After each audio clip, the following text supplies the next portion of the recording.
எம்பெருமானின் நாட்டமந்துக்களே, அன்பாவாய் ஆறா அமுதம் ஆவாய், இன்பாவாய் எனக்கு நீ எல்லாமுமே ஆவாய் என்று கூறிக்கொண்டு எம்பெருமானின் தாளினை பணிந்த அனைவருக்கும் ஆசீர்வாதம்.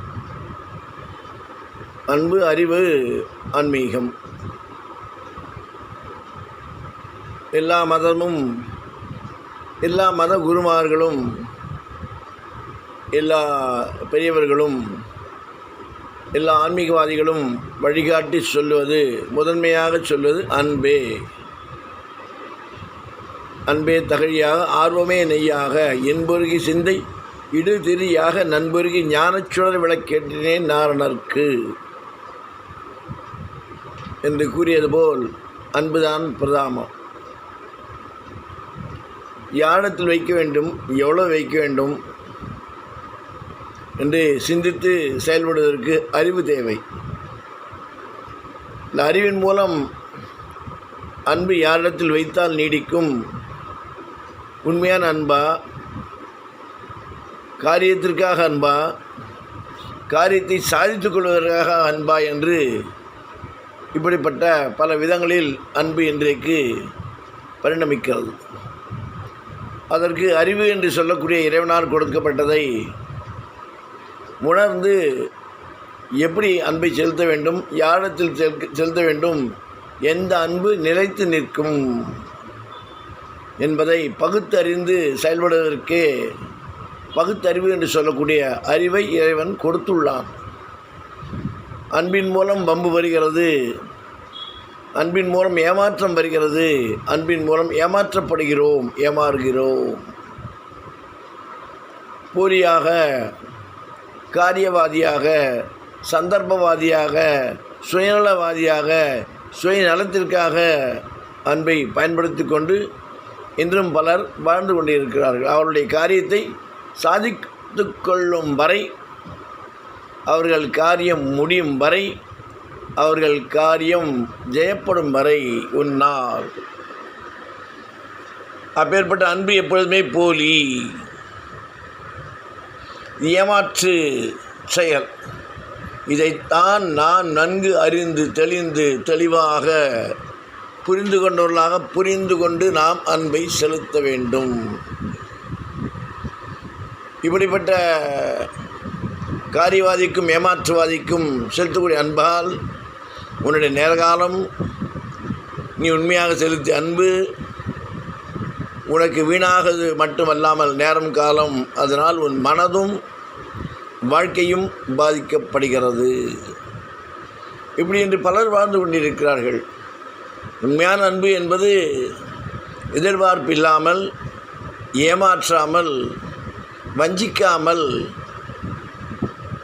செலுத்தக்கூடிய, எதிர்பார்ப்பில்லாமல், பிரதிபலன் எதிர்பாராமல் செலுத்தக்கூடிய அன்பே நிலையான அன்பு, நிலைத்து நிற்கக்கூடிய அன்பு.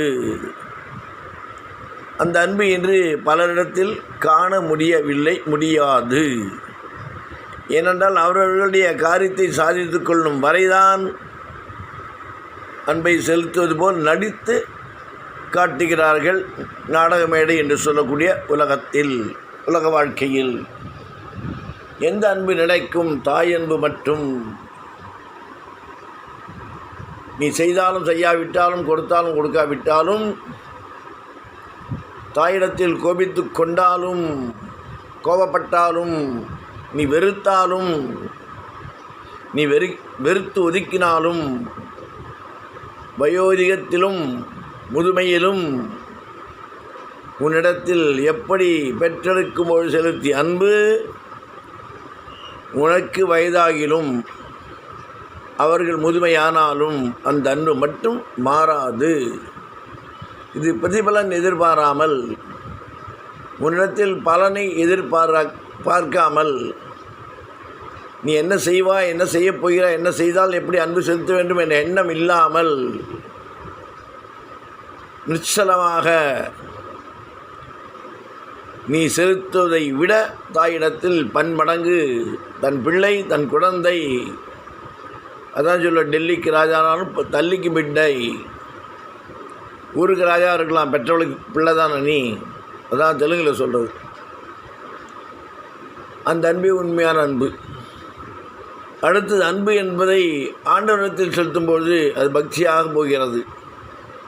அந்த அன்பும் பிரதிபலன் எதிர்பாராமல், நீ என்ன செய்கிறாய், என்ன கொண்டு வந்தாய், என்ன செய்யப் போகிறாய் என்று எதிர்பாராமல் அன்பு என்பதை பக்தியின் மூலமாக செலுத்தும் பொழுது உனக்கு வேண்டியதை எந்த நேரத்தில், எப்பொழுது, எவ்வளவு, எப்படி என்பதை செய்யக்கூடியவனே ஆண்டவன். அது நிலையான அன்பு.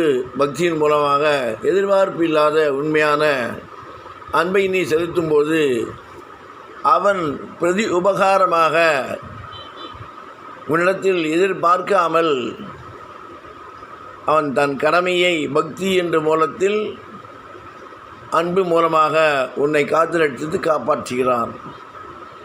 இதற்கு ஆன்மீக சிந்தனையும் தேவை. ஆன்மீகத்தில் நம்மை ஈடுபடுத்தி கொள்ள வேண்டும்.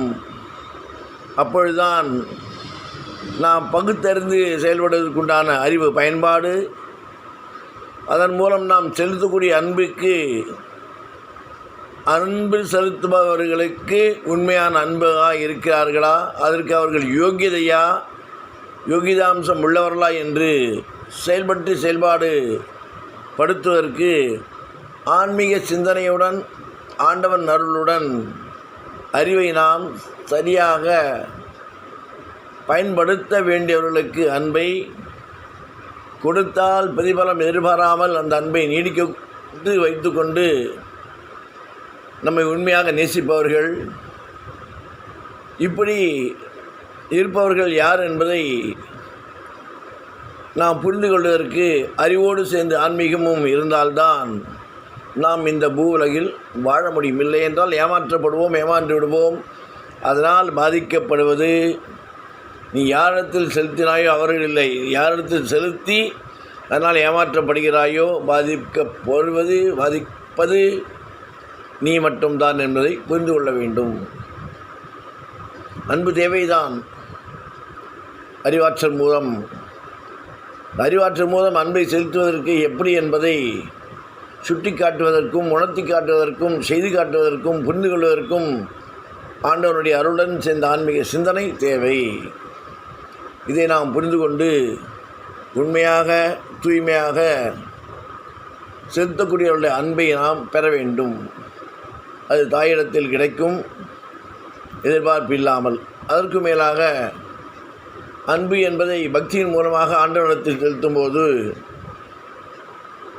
அது தாய்க்கு இணையாக, அதேபோல் நீ என்ன கொண்டு வந்தாய், என்ன செய்கிறாய், என்ன செய்ய போகிறாய், நீ செய்தால் நான் செய்வேன் என்று வியாபாரமாக பேசாமல், எதிர்பார்ப்பு இல்லாமல் ஆண்டவன் உனக்கு நினைத்ததை, வேண்டியதை நேரத்தில் செய்து காத்து ரட்சித்து காப்பாற்றக்கூடியவன்.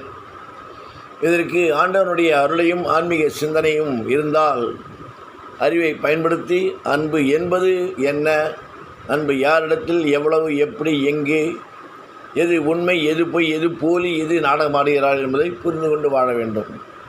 புரிந்து கொண்டு வாழ்வோம். இறைவன் திருவடியை பற்றுவோம். அன்பு தேவைதான்.